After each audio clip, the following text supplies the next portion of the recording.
Hi, welcome to day 20 of our 30-day revenue challenge. How are things going? So far, so good. I'm hearing a lot of great results. People are getting clients, they're connecting, they're leveraging different strategies to have people start to book appointments with them. Can we say no more cold calls, right? So it's fabulous. But one of the questions I also get a lot is, okay, Dr. Nadia, I know we covered this sort of, kind of, but what exactly am I saying again? So one of my favorite activities for my clients is to actually write their conversation guide. Like, here's what you say.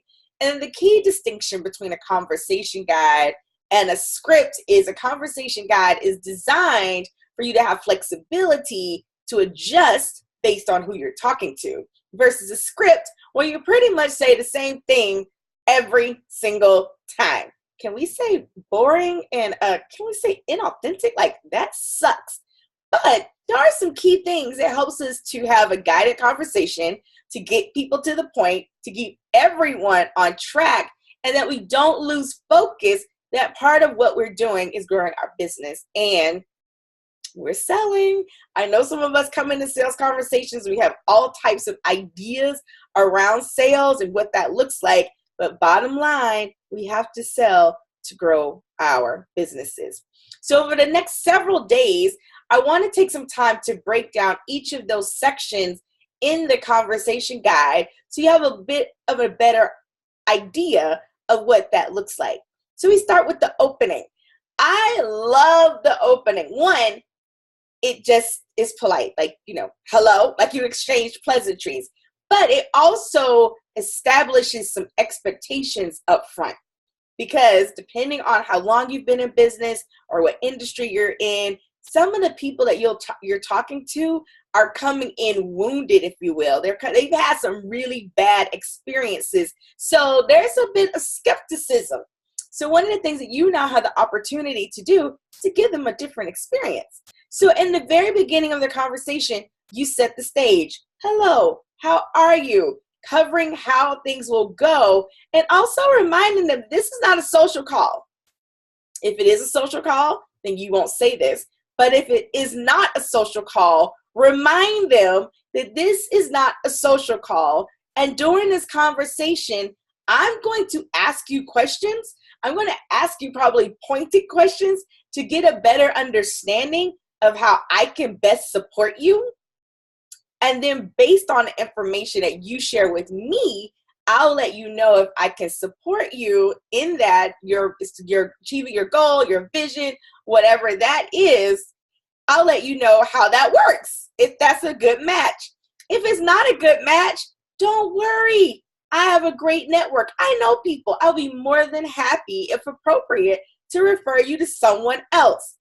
Is that fair? Sound good?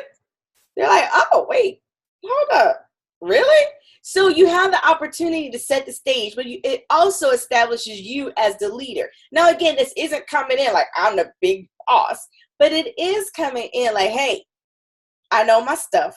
I'm good at what I do. And this isn't a social call. So there isn't a conversation to talk about your kids and your weekend. And granted, a lot of times, especially us as women, we do that. We weave it all in the conversation. And at the same time, there is an expectation that there's an understanding, I should say, that you have a challenge or desire. I may be a person that can help you fix it. And that is the purpose and focus for our call. Got it? So again, the other thing, and we'll talk about this on tomorrow's video, but again, being clear that this is not only the focus, but also being prepared to set the stage to listen. So you're letting them know that they're going to be doing some talking. You're going to do some listening. So if you're like me, as you can tell, like almost all my videos, I have a pen in my hand, right? My notebook is right here. I like to take notes. And so you may let them know that during our conversation, I'm going to be taking notes.